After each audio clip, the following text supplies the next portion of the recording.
समस्त पेंशनर साथियों को अशोक कुमार गुप्ता का सादर नमस्कार। कुछ समय बाद आज फिर मैं यह महत्वपूर्ण वीडियो पेंशनरों के लिए लेकर हाजिर हूँ। मेरे विगत वीडियो को आप सभी लोगों ने बहुत अच्छा रिस्पांस दिया है और 30,000 से ऊपर पेंशनर्स इन वीडियो को देख चुके हैं और लगातार आगे भी देख रहे हैं। यह वीडियो राज्य पेंशनर्स और विद्युत पेंशनर दोनों के लिए बहुत ही महत्वपूर्ण है, क्योंकि जो आज हम चर्चा करने वाले हैं उसमें पेंशनर्स की प्रमुख मांगों पर सरकार का क्या रुख है और वर्तमान में उनका क्या स्टेटस है और इन मांगों के लिए जो हम संघर्ष कर रहे हैं तो उसका हमें मिलेगा फल या होगा छल। इसे समझने के लिए आइए हम चर्चा प्रारंभ करते हैं। आज का सबसे महत्वपूर्ण जो ज्वलंत मुद्दा है, जिसके लिए समस्त पेंशनर संगठन अपने अपने स्तर पर पुरजोर मांग उठा रहे हैं, लेकिन सरकार भी समस्त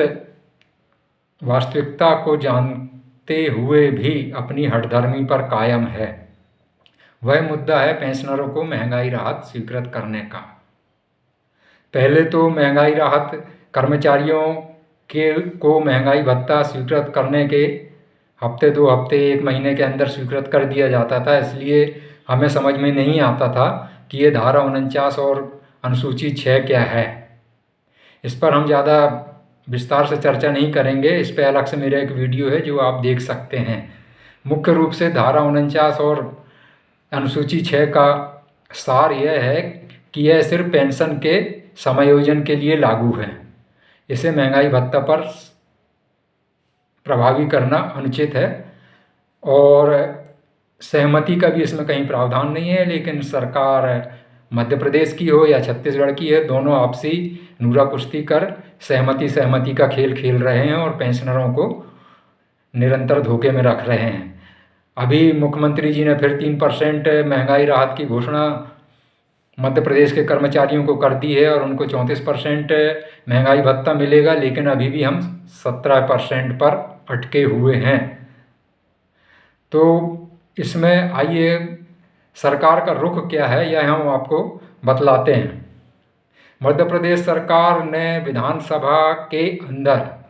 दिनांक 16/3/2022 को माननीय विधायक श्री कमलेश जाटव जी के प्रति उत्तर में वित्त मंत्री श्री जगदीश देवड़ा जी ने स्पष्ट रूप से यह कहा है कि यह भारत सरकार का अधिनियम है, इसलिए हम इस पर कोई टिप्पणी नहीं करेंगे। यानी कि मध्य प्रदेश सरकार ने सीधे सीधे इसमें कोई हस्तक्षेप करने से मना कर दिया है और वह पुरानी राह पर ही चलेगी, यह भी स्पष्ट कर दिया है। आपको याद होगा कि कुछ दिन पहले श्री यशपाल सिंह सिसोदिया जी, जो कि भाजपा के ही विधायक हैं मंदसौर से, उन्होंने एक धारा 49 को हटाने के लिए अशासकीय संकल्प पेश किया था और इसका बड़ा प्रचार किया गया था कि अब धारा 49 समाप्त होने वाली है। लेकिन मुझे जो ज्ञात हुआ है उसके अंतर्गत यह है कि किसी तकनीकी खामी के कारण वह संकल्प पारित गिर गया है और उस पर आगे कोई कार्रवाई संभव नहीं है। तो मध्य प्रदेश सरकार ने विधानसभा में 16/3/2022 को अपने उत्तर में धारा 49 में हस्तक्षेप करने से मना कर दिया है। इसी तरह छत्तीसगढ़ सरकार ने उनके वित्त विभाग के पत्र क्रमांक 406 दिनांक 28 जून 2022 द्वारा भी इसी तरह का जवाब दिया है। विभिन्न पेंशनरों के जो संगठन हैं उनको जवाब देते हुए उसने यह लेख किया है कि इस अधिनियम में संशोधन केंद्र सरकार द्वारा ही किया जा सकेगा, अतः वे इस मामले में कुछ नहीं कर सकते। तो छत्तीसगढ़ और मध्य प्रदेश सरकार का इसमें एक सा रुख है, जबकि केंद्र सरकार के अंडर सेक्रेटरी श्री अभिमन्यु कुमार मनीष, जो कि ईपी सेक्शन में पदस्थ हैं, उनके द्वारा पत्र दिनांक 17 नवंबर 2017 को दोनों सरकारें अर्थात मध्य प्रदेश की सरकार और छत्तीसगढ़ की सरकार दोनों को पत्र लिखकर यह स्पष्ट कर दिया गया है कि उपरोक्त अधिनियम में कहीं यह उल्लेख नहीं है कि परस्पर दोनों राज्यों की सहमति की आवश्यकता है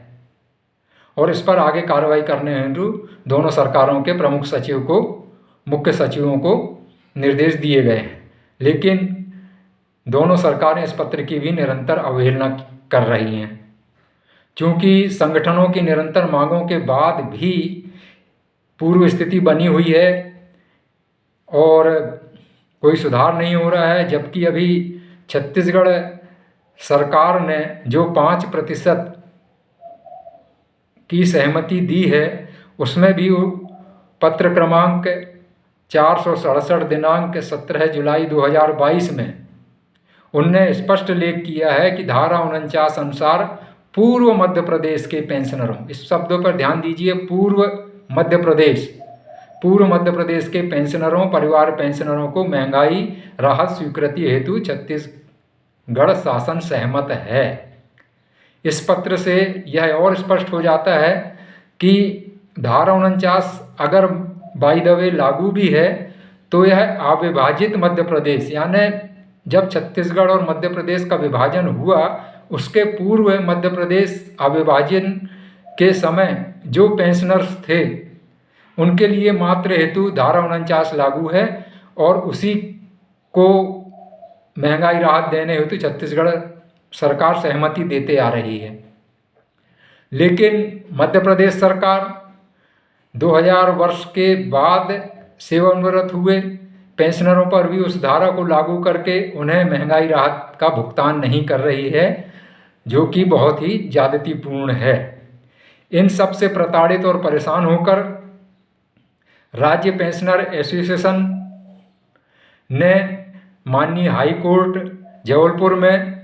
एक रिट याचिका क्रमांक 16424/2022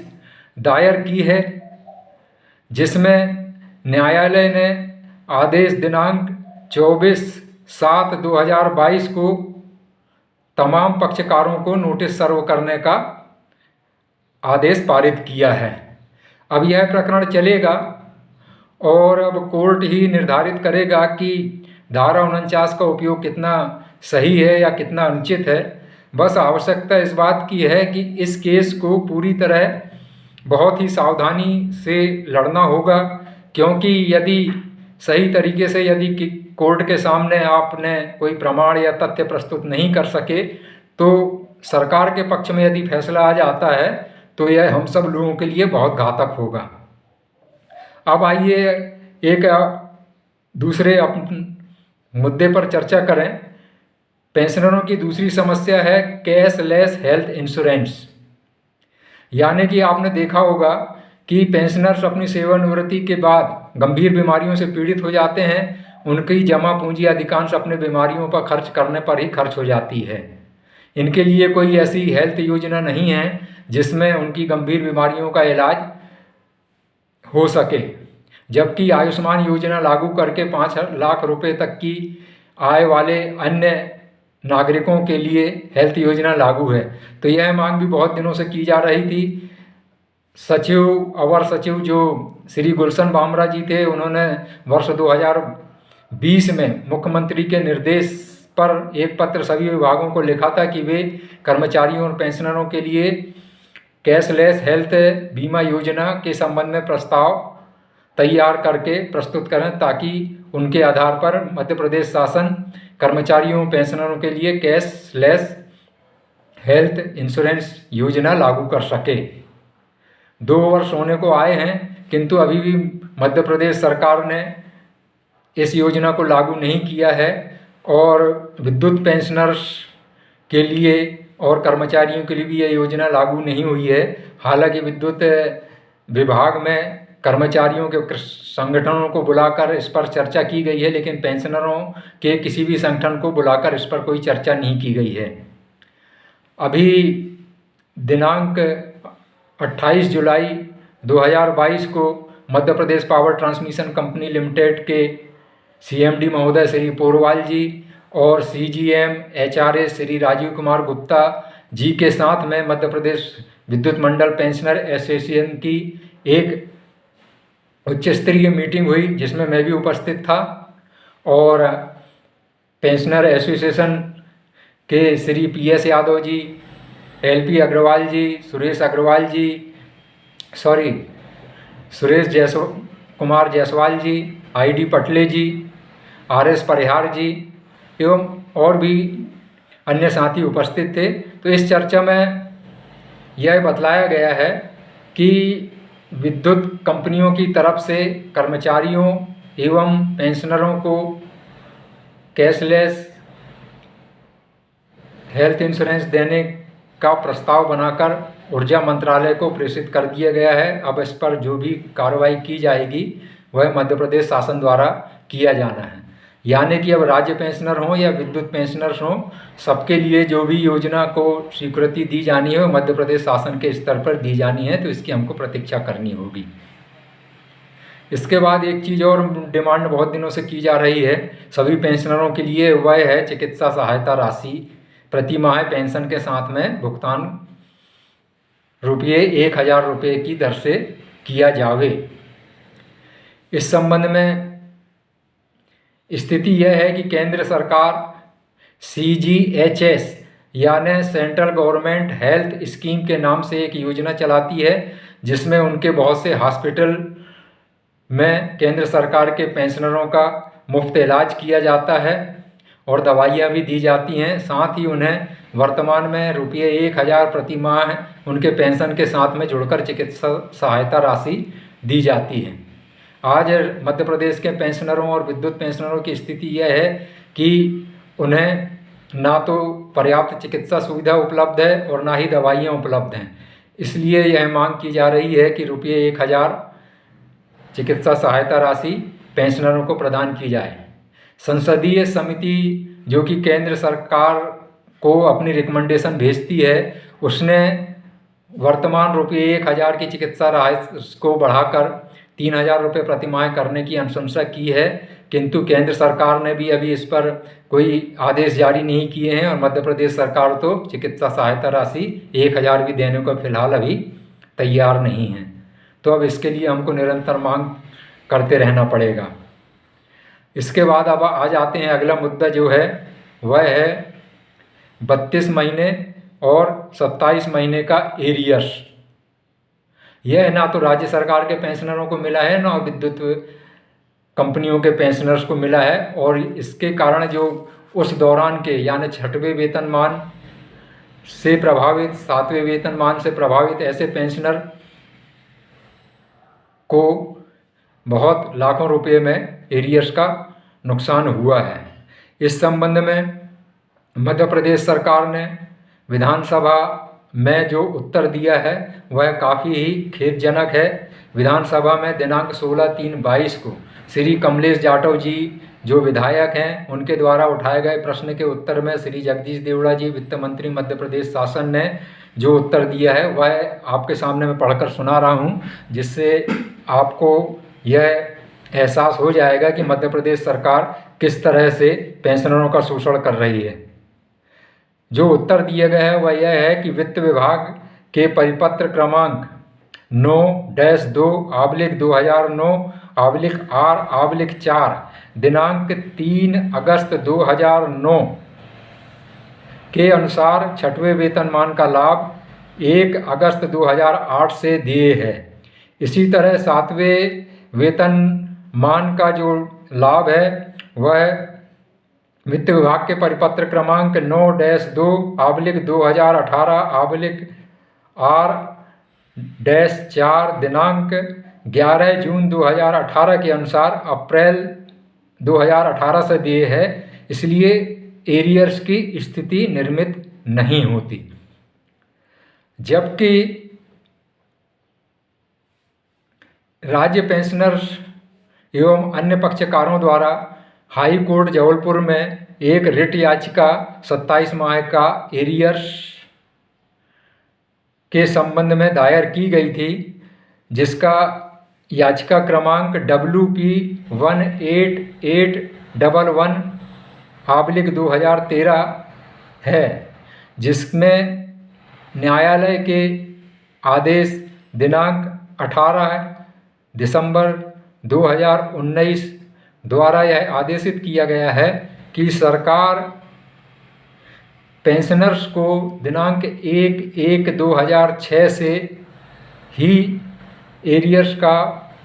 भुगतान करे और जो राशि अभी तक भुगतान नहीं की गई है उस पर 6% ब्याज का भी भुगतान करे और आदेश दिनांक से 6 महीने के अंदर यह कार्रवाई पूर्ण कर ली। इसके अलावा सुप्रीम कोर्ट में दायर किए गए जो महत्वपूर्ण प्रकरण थे उसमें सुप्रीम कोर्ट के जो आदेश हैं उसमें प्रकरण क्रमांक सिविल अपील / 1123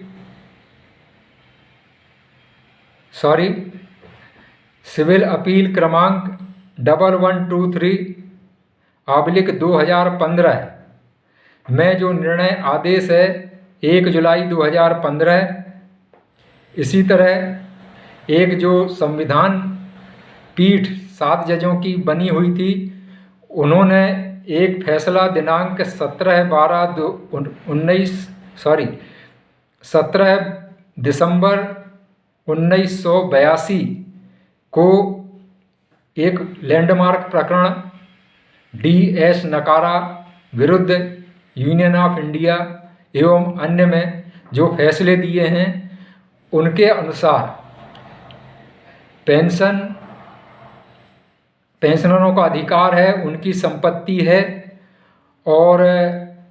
उसे खैरात या उपहार या गिफ्ट नहीं कहा जा सकता। यह पेंशनरों को हर हाल में दिया जाना चाहिए। इसी तरह पेंशन और कर्मचारियों का वेतनमान दोनों अविभाज्य अंग हैं। यदि एक का पुनरीक्षण होता है तो उसी तरह से उसी तिथि से प्रभावशील करके पेंशनरों का भी पेंशन का पुनरीक्षण होना चाहिए और भुगतान किया जाना चाहिए। तो इस तरह से सुप्रीम कोर्ट के महत्वपूर्ण आदेशों एवं हाई कोर्ट जबलपुर के आदेशों के बावजूद भी 6 महीने की अवधि कब की बीत चुकी है, लेकिन मध्य प्रदेश शासन इस पर टाला मटोली कर रहा है और वित्तीय स्थिति का बहाना करके भुगतान नहीं कर रहा है, जबकि सुप्रीम कोर्ट का यह क्लियर आदेश है कि इसमें वित्तीय स्थिति खराब होने का किसी भी तरह का औचित्य नहीं है, हर हाल में इसको भुगतान किया जाना चाहिए। तो अब कंटेम्प्ट ऑफ कोर्ट का केस भी लगा हुआ है। यह केस भी अब आगे शासन के और कोर्ट के समक्ष विचाराधीन है। इस पर देखिए आगे क्या होता है, जैसा भी होगा आपके समक्ष सामने आएगा। इसके अलावा एक फैसला हुआ है हाई कोर्ट गुवाहाटी का, जिसे सुप्रीम कोर्ट ने भी स्वीकार किया है और सरकारों की अपील निरस्त कर दी है। इस फैसले के अनुसार जो पेंशनर 80 वर्ष की आयु में प्रवेश करते हैं, यानी कि 79 वर्ष पूर्ण करके जैसे ही वे 80 वर्ष की आयु में प्रवेश करते हैं तब से ही उन्हें अतिरिक्त पेंशन जो वर्तमान में 20% देय है देना प्रारंभ कर देना चाहिए। जबकि अभी जो परंपरा प्रचलित है उसके अनुसार 80 वर्ष जब किसी पेंशनर्स के पूर्ण हो जाते हैं उसके बाद 81वां वर्ष प्रारंभ होने पर ही 20% अतिरिक्त वेतन पेंशन का भुगतान किया जाता है। तो सुप्रीम कोर्ट और हाई कोर्ट के फैसले के बावजूद भी 80वें वर्ष प्रारंभ होते ही, 85वें वर्ष प्रारंभ होती है, 90 वर्ष प्रारंभ होते ही, 95 वर्ष प्रारंभ होते ही और 100 वर्ष प्रारंभ होते ही अतिरिक्त पेंशन का भुगतान किया जाना चाहिए। यह हाई कोर्ट गुवाहाटी का फैसला है और सुप्रीम कोर्ट का भी इस पर फैसला है, किंतु इस पर सरकार द्वारा जो उत्तर दिया गया है वह भी सीधे सीधे पेंशनरों को धोखे में रखा गया है। क्योंकि विधानसभा में दिनांक 16/3/2022 को श्री कमलेश जाटव जी द्वारा उठाए गए प्रश्न के उत्तर में वित्त मंत्री श्री जगदीश देवड़ा जी द्वारा जो उत्तर दिया गया है वह मैं आपको पढ़कर सुनाए देता हूं, जिससे आपको स्पष्ट हो जाएगा कि किस तरह पेंशनरों को धोखा दिया जा रहा है। जो उत्तर दिया गया है उसके अनुसार मध्य प्रदेश शासन के वित्त विभाग के परिपत्र क्रमांक F9-2/2009 दिनांक 3 अगस्त 2009 से जारी आदेश के अनुसार 80वां वर्ष प्रारंभ होते ही 20% अतिरिक्त पेंशन देने का प्रावधान है। वर्तमान में भी यही व्यवस्था लागू है। यानी विधानसभा के अंदर वित्त मंत्री ने यह स्वीकार किया है कि 80वां वर्ष प्रारंभ होते ही अतिरिक्त पेंशन देने का प्रावधान मध्य प्रदेश शासन के आदेश में है और वर्तमान में भी यही व्यवस्था लागू है, यानी इसका पालन किया जा रहा है। जबकि वास्तविकता यह है कि इसका पालन नहीं किया जा रहा है। इस संबंध में मैंने अपने संगठन के माध्यम से अन्य संगठनों ने भी मध्य प्रदेश शासन को पत्र लिखा है, लेकिन मध्य प्रदेश शासन द्वारा इसका पालन नहीं किया जा रहा है, जो कि सीधे सीधे कोर्ट की भी अवहेलना है और विधानसभा में भी गलत उत्तर देने का एक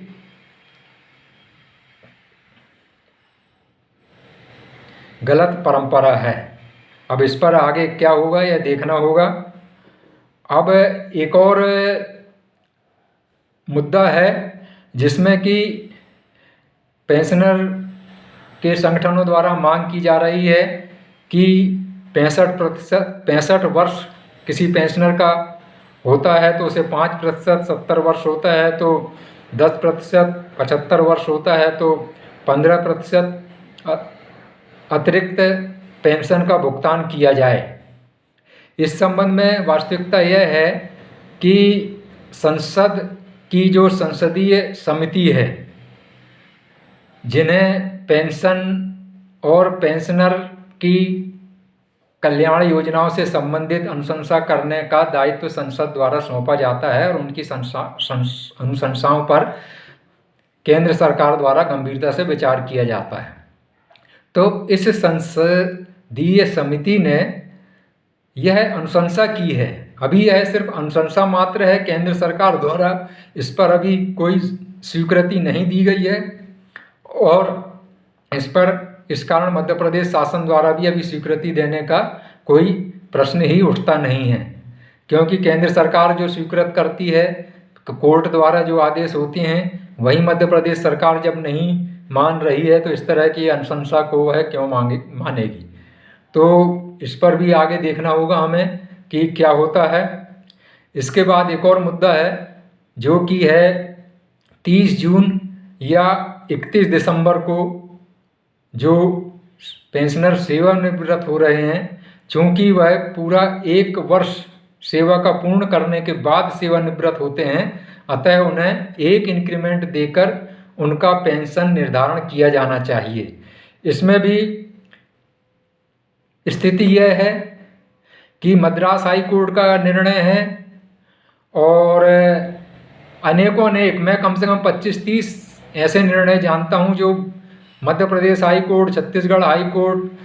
उत्तर प्रदेश के हाई कोर्ट, दिल्ली के हाई कोर्ट, कर्नाटक के हाई कोर्ट, हरियाणा के हाई कोर्ट, मतलब अनेकानेक प्रदेशों के हाई कोर्टों द्वारा इस तरह का निर्णय दिया गया है कि जो 30 जून को सेवानिवृत्त होते हैं वह चूँकि 1 वर्ष पूर्ण कर लिए हैं, इसलिए उनका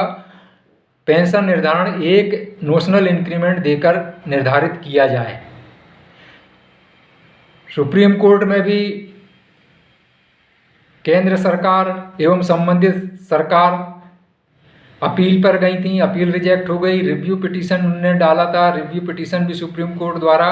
रिजेक्ट कर दी गई है। इसके बावजूद भी ना केंद्र सरकार एक इंक्रीमेंट दे रही है और ना ही मध्य प्रदेश सरकार एक इंक्रीमेंट दे रही है। हम लोगों के भी लगभग 18-20 प्रकरण हाई कोर्ट में लार्जर बेंच के सामने लंबित हैं। ट्रांसमिशन कंपनी के एक प्रकरण जो कि श्री रामचंद्रन द्वारा दायर किया गया था, उसमें ट्रांसमिशन कंपनी सुप्रीम कोर्ट में चली गई है और सुप्रीम कोर्ट ने बिना अपने पूर्व निर्णयों को दृष्टिगत रखते हुए सिर्फ ट्रांसमिशन की अपील को देखकर ही एक स्टे ऑर्डर प्रकरण क्रमांक 88219/202 में दिनांक 20 अगस्त 2020 को जारी कर स्टे दे दिया है और इसी स्टे के आधार पर लार्जर बेंच में सभी प्रकरण लंबित हैं। मध्य प्रदेश सरकार ने भी और विद्युत कंपनियों ने भी अपने परिपत्र जारी करके इस स्टे का हवाला देकर यथास्थिति बनाने का निर्देश दिया है, जो कि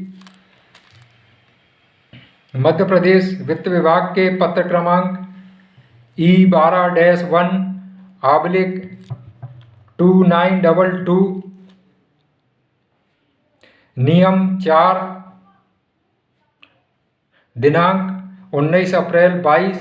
को जारी किया गया है और सभी विभागों को यथास्थिति बनाने के निर्देश दिए गए हैं। इसका मतलब यह है कि अब जब तक सुप्रीम कोर्ट द्वारा इस प्रकरण का अंतिम आदेश पारित नहीं किया जा सकता, तमाम प्रकरण मध्य प्रदेश हाई कोर्ट में लंबित रहेंगे और सुप्रीम कोर्ट के फैसले के बाद ही तदनुसार मध्य प्रदेश हाई कोर्ट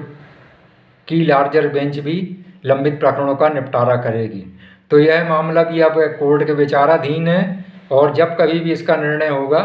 तो उसके अनुसार ही पेंशनरों को या तो 30 जून का और 31 दिसंबर को रिटायर होने वाले पेंशनरों को इसका नॉशनल इंक्रीमेंट का लाभ मिल पाएगा, अन्यथा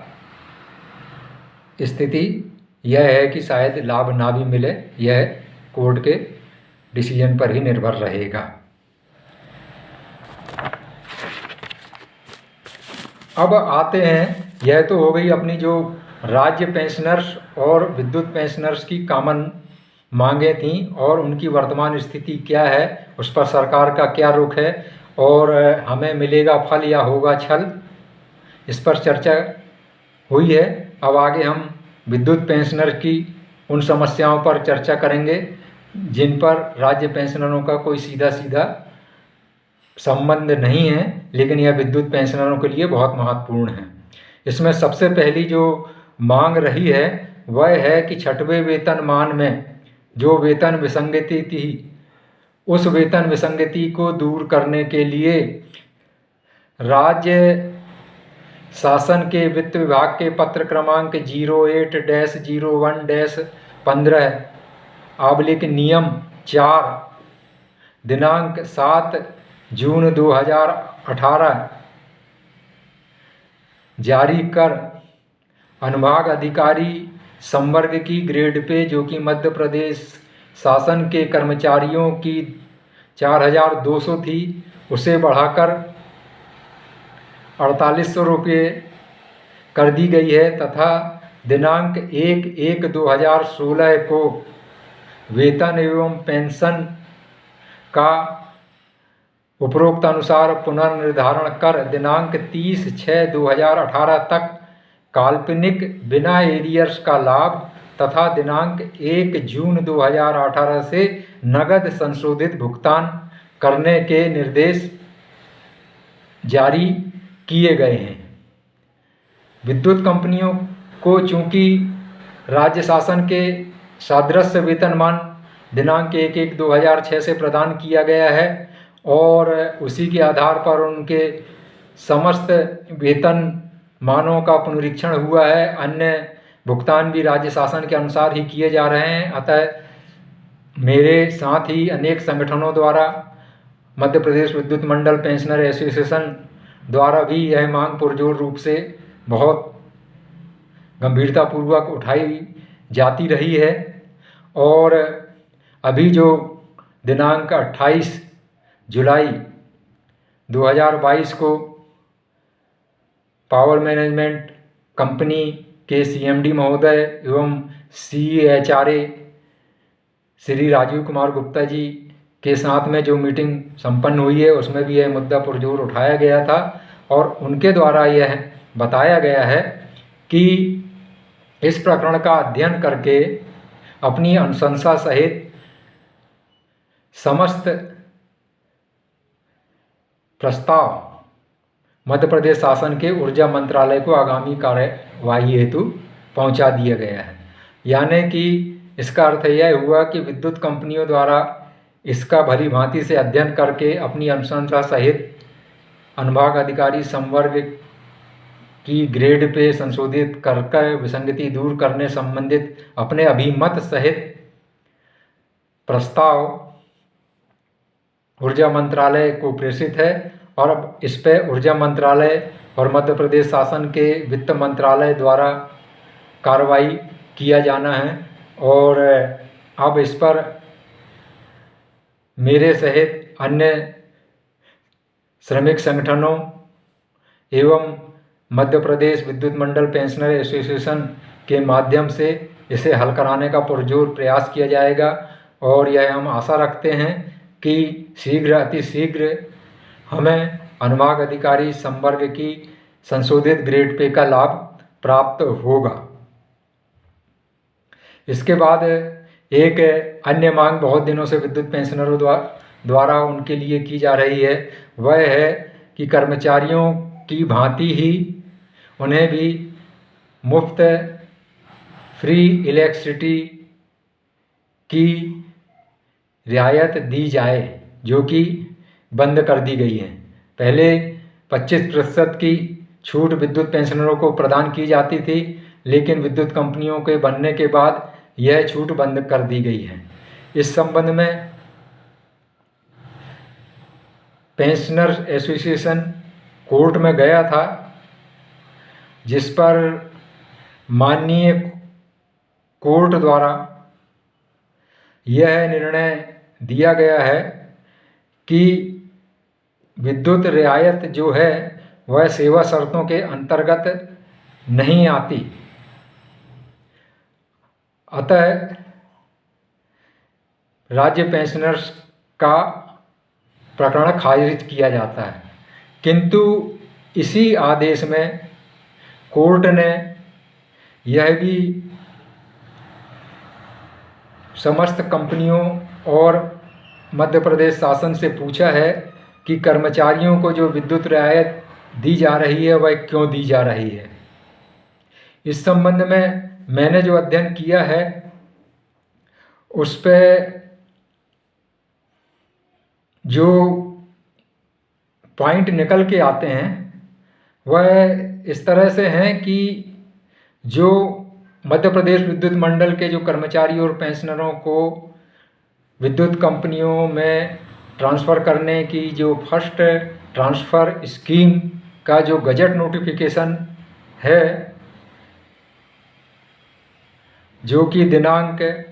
13 जून 2005 को जारी किया गया है, उसके उपनियम 8 में यह निर्दिष्ट है कि परिवर्तन उन शर्तों तथा निबंधनों से कम अनुकूल नहीं होंगे। यानी कि जो मध्य प्रदेश विद्युत मंडल के कर्मचारियों पेंशनरों को जो भी परिलब्धियां प्राप्त होती थीं या जो भी सुविधाएं प्राप्त होती थीं, उनमें यदि कोई परिवर्तन किया जाता है तो वह विपरीत प्रभाव नहीं डालेंगी। यानी कम से कम जो सुविधाएं उन्हें पूर्व में मिलती रही हैं, जो वेतनमान मिलता रहा है, जो पेंशन मिलती रही है, जो अन्य सुविधाएं मिलती रही हैं, वह उन्हें कम से कम जो है वह मिलते रहना चाहिए।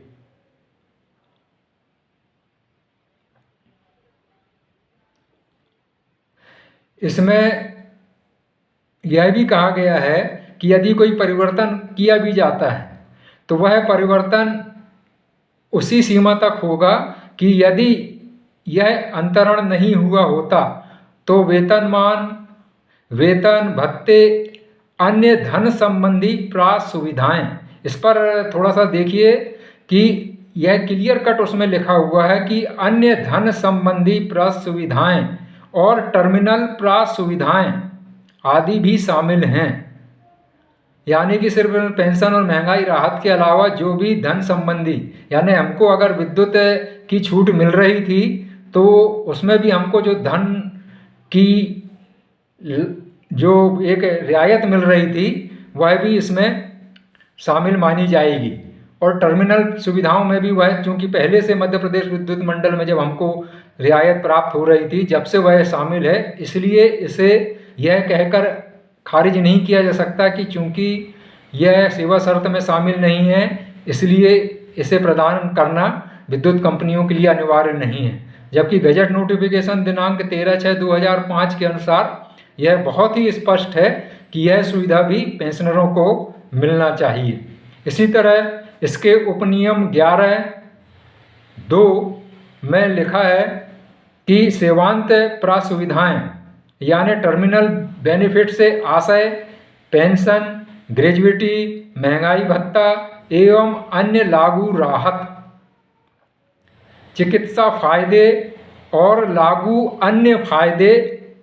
सम्मिलित हैं। यानी इससे भी बहुत क्लियर है कि अन्य लागू राहत यानी विद्युत रियायत जो थी वह एक राहत ही थी, और इसके अलावा लागू अन्य फायदे मतलब मध्य प्रदेश विद्युत मंडल में हमको यह एक फ़ायदा ही दिया जा रहा था कि आपको विद्युत शुल्क में 25% की रियायत दी जा रही है। तो यह भी गजट नोटिफिकेशन में पहले से ही शामिल है, लेकिन माननीय न्यायालय का ध्यान लगता है कि शोर गया नहीं है या हम अपना पक्ष प्रस्तुत सही तरीके से नहीं कर पाए हैं। तो मेरा मत यह है कि इस गजट नोटिफिकेशन के अनुसार समस्त विद्युत पेंशनरों को विद्युत रियायत या विद्युत शुल्क में छूट मिलना चाहिए। इस पॉइंट को चूंकि अभी यह प्रकरण बंद नहीं हुआ है, कर्मचारियों को रियायत क्यों दी जा रही है, इस संबंध में विद्युत कंपनियों और मध्य प्रदेश शासन को नोटिस हाई कोर्ट द्वारा जारी किए गए हैं और इस पर सुनवाई होना है। तो मेरा यह आग्रह संबंधित से है कि एक इंटरवीन एप्लीकेशन पेंशनर एसोसिएशन द्वारा इस प्रकरण में पुनः दायर की जाए और जो गजट नोटिफिकेशन का मैंने हवाला दिया है उसकी फिर से माननीय सुप्रीम कोर्ट के समक्ष प्रस्तुतिकरण करके उसकी स्पष्ट व्याख्या करने का आग्रह किया जाए और तदनुसार विद्युत शुल्क पेंशनरों को प्रदान करने का निर्णय करवाने का प्रयास किया जाए। तो अब यह मामला भी कोर्ट में विचाराधीन है और जब कभी इसका निर्णय होगा तदनुसार हम लोगों को विद्युत छूट मिल पाएगी। इसके अलावा एक इसी से संबंधित मामला और उठा था कि पेंशनरों से उनके विद्युत बिलों में सुरक्षा निधि जोड़कर सुरक्षा निधि की मांग की जा रही है, या जिन पेंशनरों की पूर्व में सुरक्षा निधि जमा नहीं थी उनके रिटायरमेंट के बाद उनको एक सामान्य उपभोक्ता की तरह ट्रीट करके उनसे सुरक्षा निधि जमा करवाई जा रही है। इस संबंध में दिनांक 28 जुलाई 2022 को हुई मीटिंग में विद्युत नियामक आयोग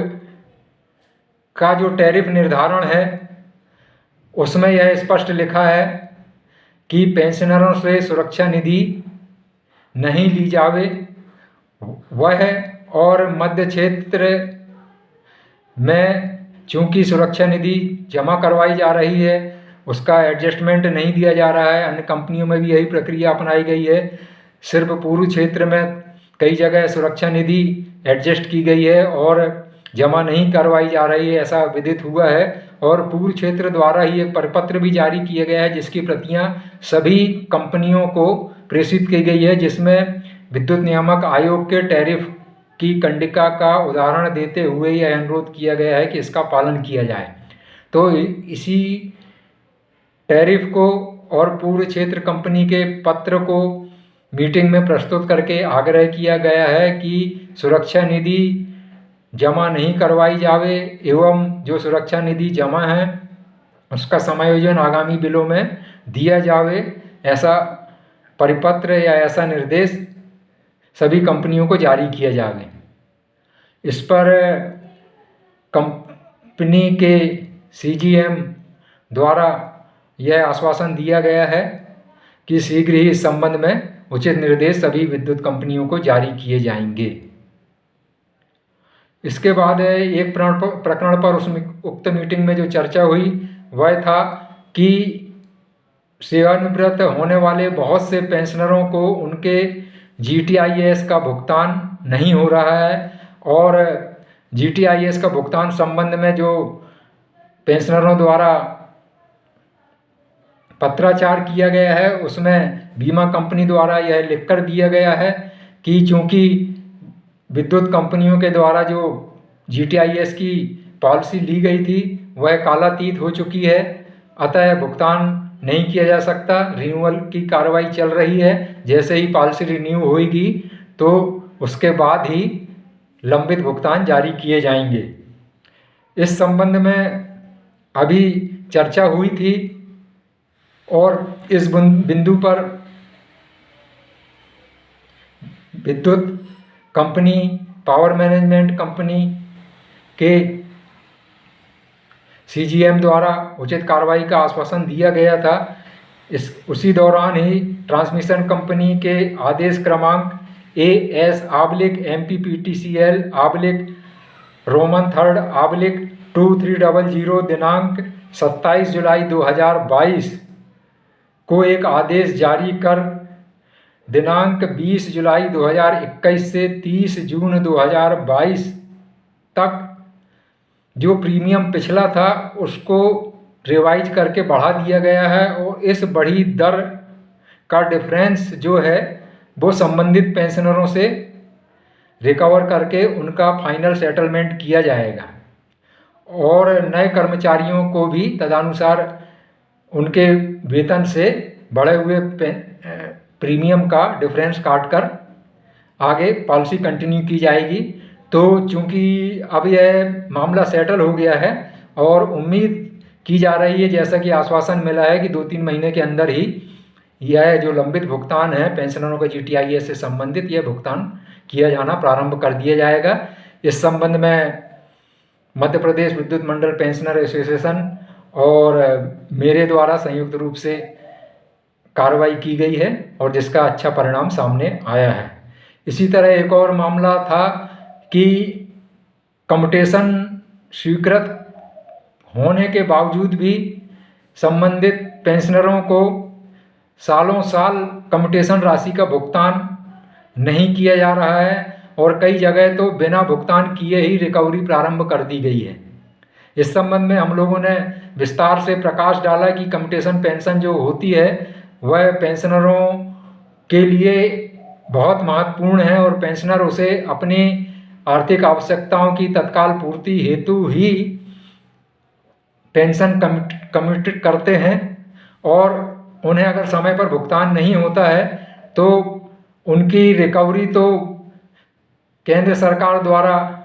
जो ब्याज दर निर्धारित है, जो कम से कम आज 8% है और अधिकतम आप 9, 10 या जो भी 11-12% तक पहुंच जाती है, उसके आधार पर रिकवरी होती है। लेकिन उनकी पेंशन राशि से जो कम्यूट की गई राशि का एक मुश्त भुगतान है वह विलंबित करने से पेंशनरों को हजारों रुपये महीने का ब्याज का नुकसान तो होता ही है, साथ ही उनकी आर्थिक आवश्यकताएं भी प्रभावित होती हैं। इस संबंध में कहा गया कि पहले की अपेक्षा भुगतान हमने जो विलंब हो रहा है उस पर कमी की है और निरंतर यह कोशिश जारी रहेगी कि धीरे धीरे करके हम शीघ्र ही ऐसी स्थिति निर्मित कर दें कि 3-4 महीने के अंदर कम्यूटेशन की बकाया राशि जो लंबित हो रही है उसका भुगतान संभव हो सके और इस संबंध में गंभीरतापूर्वक विद्युत कंपनियों द्वारा प्रयास किया जाएगा। तो अब देखते हैं कि किस तरह से कम्यूटेशन राशि की जो लंबित भुगतान है वह कब तक हो रहा है और कब इसकी स्थिति में सुधार होगा। हम लोगों द्वारा इस पर निरंतर ही चर्चा की जाती रहेगी। इसके बाद एक और महत्वपूर्ण मुद्दा उठाया गया था, वह यह था कि सेवानिवृत्त होने के बाद पेंशनरों को जो उनके जीपीएफ का फाइनल पेमेंट होता है उसमें 1 माह का विलंब करने के कारण उन्हें 1 माह की ब्याज राशि का आर्थिक हानि होती है। हो क्या रहा है कि जब फाइनल पेमेंट का वाउचर तैयार किया जाता है विद्युत कंपनियों द्वारा, तो वह वाउचर मान लीजिए कि 25 जुलाई को तैयार किया गया और उस दिनांक तक का ब्याज लगाकर फाइनल पेमेंट का कैलकुलेशन करके अंतिम भुगतान की राशि तय कर दी गई। तो होता यह था कि पहले की वाउचर तैयार होने के 3-4 दिन के अंदर या महीने के अंत तक उक्त भुगतान पेंशनरों को जारी कर दिया जाता था, उनके खाते में भेज दिया जाता था। इस कारण पेंशनरों को ब्याज का ज़्यादा नुकसान नहीं हो पाता था या नुकसान नहीं होता था। लेकिन अब स्थिति यह है कि 25 जुलाई को जो वाउचर यदि तैयार किया गया है तो उसका भुगतान उसी महीने ना होकर बैंक द्वारा अगले महीने किया जा रहा है। इस कारण से 1 महीने तक पेंशनरों का अंतिम भुगतान बैंक के पास लंबित रहता है या कंपनी के पास लंबित रहता है और इसके कारण पेंशनरों को 1 माह विलंब से जो अंतिम राशि मिलती है उस पर उन्हें ब्याज का नुकसान होता है, क्योंकि जैसे ही राशि मिलती है तो पेंशनर उसे उसी दिन या उसके अगले दिन अपने एफडी में या किसी अन्य सीनियर सिटीजन खाते में जमा कर देता है ताकि उसे उस पर कुछ आर्थिक लाभ मिल सके। तो इस पर भी बहुत सकारात्मक आश्वासन मिला है और इस संबंध में भी कहा गया है कि हम बैंक मैनेजरों को बुलाकर इस संबंध में जो विलंब हो रहा है उसे रोकने हेतु हम इसका शीघ्र ही निराकरण करने वाले हैं। अब देखते हैं इसमें कि निराकरण कब तक प्राप्त होता है और यदि नहीं होगा तो हम इसको निरंतर इस मुद्दे को उठाए रखेंगे। एक और मामला हुआ था कि पेंशनरों को लाइफ सर्टिफिकेट की ऑनलाइन सुविधा दिए जाने के लिए विद्युत कंपनियों द्वारा निर्देश तो जारी कर दिए गए हैं, किंतु खासकर मध्य क्षेत्र कंपनी में उन पेंशनरों को जिनकी पेंशन किसी बैंक से नहीं निकलकर संबंधित रीजनल अकाउंट ऑफिसर ऑफिस के माध्यम से निकलती है, उन्हें ऑनलाइन लाइफ सर्टिफिकेट देने में बहुत दिक्कत आ रही है, क्योंकि बैंक में जाके भी लाइफ सर्टिफिकेट दे नहीं सकते। आरओ में संपर्क करने पर आरओ द्वारा कहा जाता है कि हमारे पास अभी मशीनें नहीं हैं, इसलिए हम ऑनलाइन सर्टिफिकेट नहीं ले सकते। इस संबंध में विस्तार से चर्चा की गई तो इस पर विद्युत कंपनी पावर मैनेजमेंट कंपनी के अधिकारी द्वारा यह कहा गया है कि हम इस संबंध में शीघ्र ही निर्देश जारी करेंगे कि या तो जो पेंशनर आरओ से सीधे पेंशन प्राप्त कर रहे हैं उनकी पेंशन बैंक को ही ट्रांसफ़र कर दी जाए और सभी पेंशनरों को बैंक के माध्यम से ही पेंशन मिलना प्रारंभ हो जाए, तो फिर यह लाइफ सर्टिफिकेट की दिक्कत नहीं आएगी। या फिर आरओ को इस संबंधित जो भी मशीनें हैं वह उपलब्ध कराई जाएं ताकि वहां जाकर पेंशनर अपना लाइफ सर्टिफिकेट जमा कर सके। तो इस पर भी आगे देखते हैं कि क्या होगा। या तो समस्त पेंशनरों की पेंशन बैंक के माध्यम से हो जाएगी या आरओ में मशीनें उपलब्ध कराई जाएंगी। इसका जो भी आगे परिणाम सामने आएगा उसके आधार पर आगे इस पर भी हम लोग कार्रवाई करते रहेंगे। इसके बाद एक और मामला उठा था कि पेंशनर की जब मृत्यु हो जाती है तो उसकी स्पाउस को या जो फैमिली पेंशन हेतु जो नॉमिनी हैं उनकी पत्नी बच्चे उनको फैमिली पेंशन भुगतान करने में अनावश्यक विलंब किया जाता है और उन्हें आरओ ऑफिस, डिवीजन ऑफिस या बैंक इधर उधर भटकाया जाता है और उन्हें 2-2, 4-4 महीने पेंशन नहीं दी जाती। इस संबंध में मैंने उन्हें मध्य प्रदेश शासन के संचालनालय पेंशन एवं भविष्य निधि एवं बीमा मध्य प्रदेश शासन भोपाल का एक परिपत्र उपलब्ध कराया है, जिसमें यह स्पष्ट निर्देश है कि सभी पेंशनरों का ज्वाइंट अकाउंट खोला जाए और अगर ज्वाइंट अकाउंट हो जाता है और पीपीओ में पेंशनर के साथ उसके परिवार पेंशन के नॉमिनी की संयुक्त फ़ोटो चस्पा होती है और पीपीओ में अगर फैमिली पेंशनर का नाम दर्ज है तो उससे अलग फॉर्म 42 ना भरवाया जाए और सिर्फ डेथ सर्टिफिकेट लेकर ही बैंक सीधे उसे फैमिली पेंशन तत्काल जारी करें। यानी कि इसका मतलब ये हुआ कि अगर पीपीओ में फैमिली पेंशनर का नाम दर्ज है, दोनों की संयुक्त फ़ोटो सत्यापित पहले से प्रस्तुत की जाती है, इसलिए वह तो दर्ज हो मतलब रहती ही यही रिकॉर्ड में। और अगर ज्वाइंट अकाउंट है बैंक में पेंशनर का और उनके फैमिली पेंशनर नॉमिनी का, तो फिर बैंक के डिवीज़न या आरओ में फैमिली पेंशनर को भटकाया नहीं जाए, उससे सीधा एक डेथ सर्टिफिकेट बैंक प्राप्त करे और उसे फैमिली पेंशन तत्काल जारी कर दे। इस संबंध में भी पावर मैनेजमेंट के अधिकारी द्वारा आश्वासन दिया गया है कि इस परिपत्र का हवाला देते हुए हम बैंक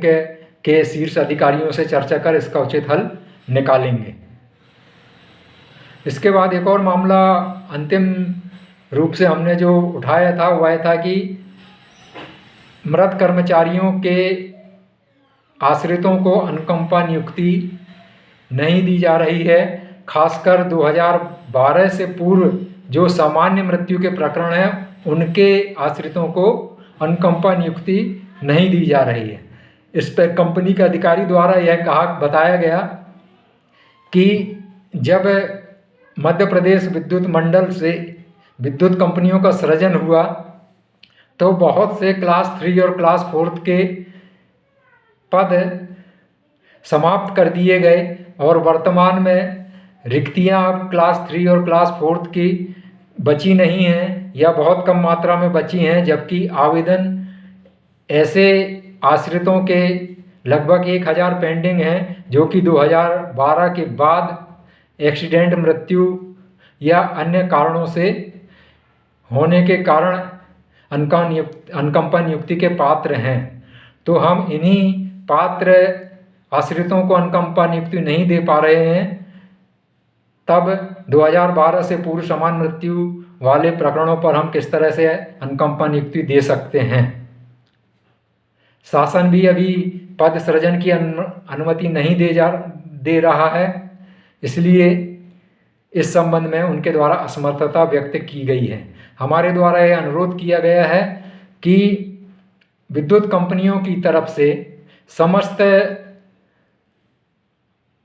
प्रकरण पर गंभीरतापूर्वक विचार करके जो भी इनके पास डाटा उपलब्ध है 2012 से पूर्व, उनके द्वारा बताया गया है कि लंबित रूप से 1000 के लगभग मामले ऐसे हैं जो 2012 से पूर्व के हैं। तो 1000 वो और 1000 ये जो बता रहे हैं कि अभी वर्तमान में पात्र लोगों के लंबित हैं, तो लगभग 2000 अनुकंपा नियुक्ति के आवेदनों पर सहानुभूतिपूर्वक क्या किया जा सकता है और किस तरह से रिक्तियों का सृजन करके इन पर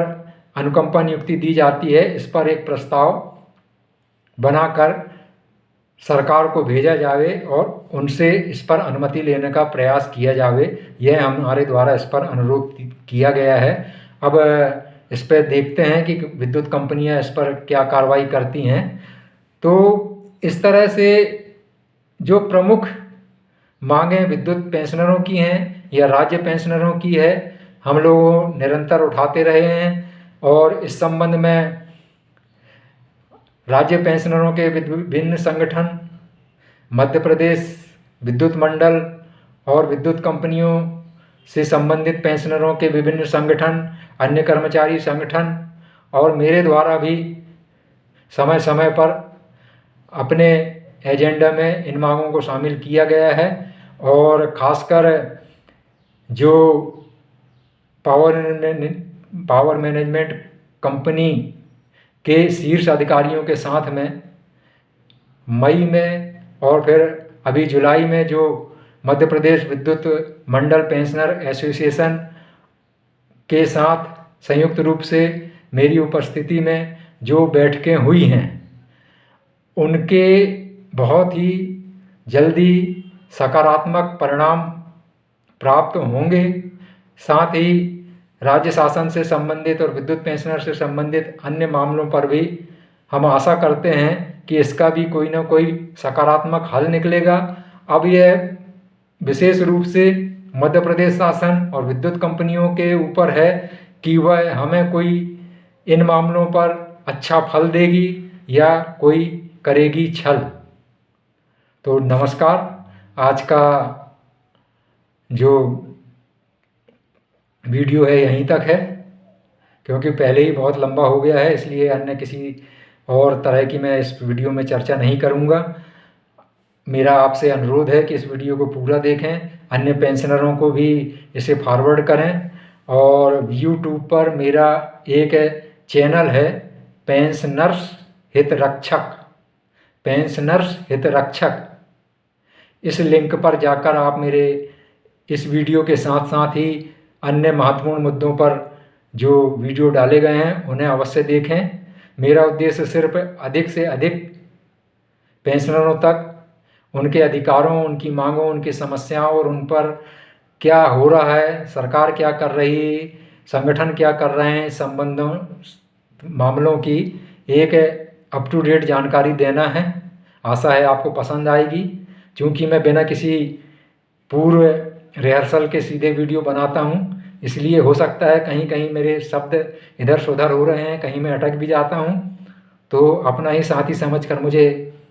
थोड़ा सा माफ़ कीजिएगा। मैं जो कह रहा हूँ उसको आप सही अर्थों में लीजिएगा, और कहीं कोई कमी रह गई है, किसी तरह के अन्य सुझाव हैं या कोई अन्य महत्वपूर्ण जानकारी है, तो मुझे मेरे व्हाट्सएप पर 9406564594 पर आप भेज सकते हैं। बहुत बहुत धन्यवाद। फिर मुलाकात होगी। जय हिंद।